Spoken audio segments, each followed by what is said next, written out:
What's up everyone, John here with Motivation Theory Running. Today, I turned 46 and I'm still running, and I've spent the better part of the day hanging out with family, just kind of celebrating, doing things for them.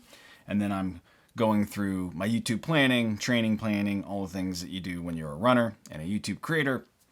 And I started reflecting on how much I've accomplished in the last over 2 years, falling out of running and for a couple years and staging my comeback, not only in running, but on YouTube. And it was one of the moments where I was extremely proud of all of the work that I've put in over the last 2 years. This is probably the longest in my entire running career where I've been as consistent as I have been. There have been no long layoffs at all in over 2 years. And when I go to Strava and I go and take a look at the training calendar, it's just crazy to go back 2 full years and see month after month after month after month of consistent mileage, not being injured, not being laid off, not taking a lot of time off. And I'm just super proud of that, because when I started, I kind of had this plan of like building my base and getting back into it, and then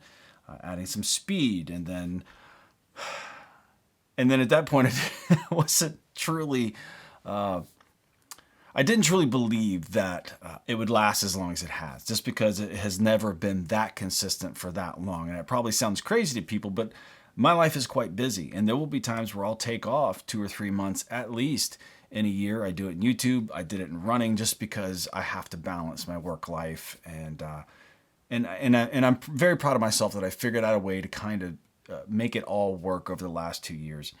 In a large part from all the support I've had from you all. It is fantastic to have a community of runners to support you and to feel like you kind of owe it to come back and show up at least almost weekly. I'm I'm not as good as I should be, but I'm trying the best I can to at least average out to release something every week.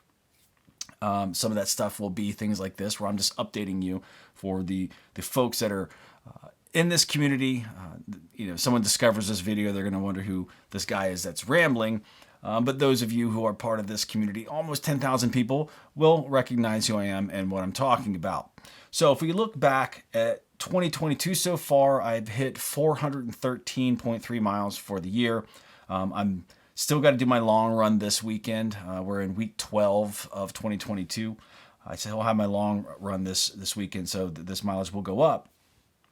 This is a little bit down so far from 2021, but I had COVID in January, so I give myself a little bit of slack there. Having COVID kind of slowed me down, but I did run through it, and I've had no kind of ill effects from that. So I'm very, very fortunate for that. So in 2020, I ran a total of a little over 1,300 miles, 1,323 miles, 256 hours for the year. And then in 2021 was 280 hours of running and 1,500 miles. This year, you all know that I'm running my first 107 in September, the Yeti 100. So I got my Yeti shirt on. Hello to all the Yeti folks out there in the ultra running world. And I have my favorite race, my favorite yearly race, the Adventure Trail Run, 24-hour Adventure Trail Run, 6.25 mile loop, interloopal race. You do that for 24 hours. Joe Kern will be joining me this year. Those of you who've been around the channel for a long time, Joe Kern is a channel member and a friend of mine, and he ran it with me last year, and I'll link you to that video up here if you haven't watched that for last year. That was a great film that I did, on documentary type of film on that race. This year, we're hoping to set a PR, not only for me, but also Joe. So we're training hard. I'm keeping up with him, and he's doing the best he can to prepare himself, and I'm doing the best I can to prepare myself.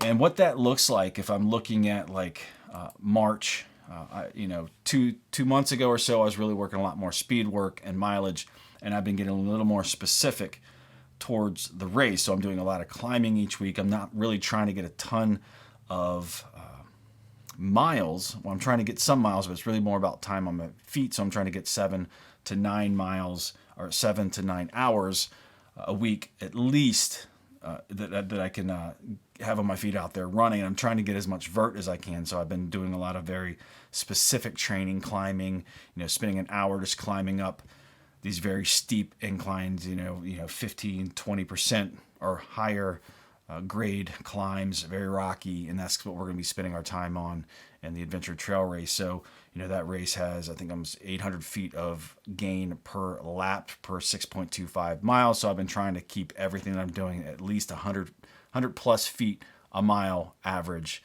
in my running each week, just to kind of keep my body ready for that type of stuff. Make sure it's not going to be in complete shock, because that is always the thing.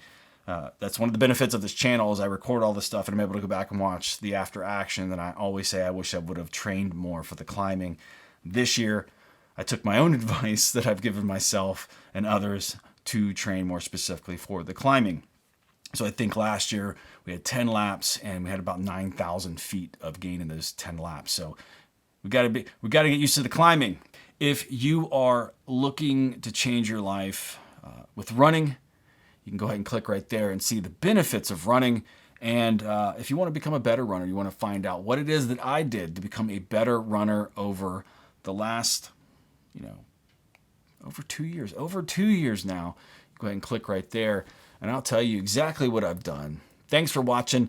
I'll see you in the next video.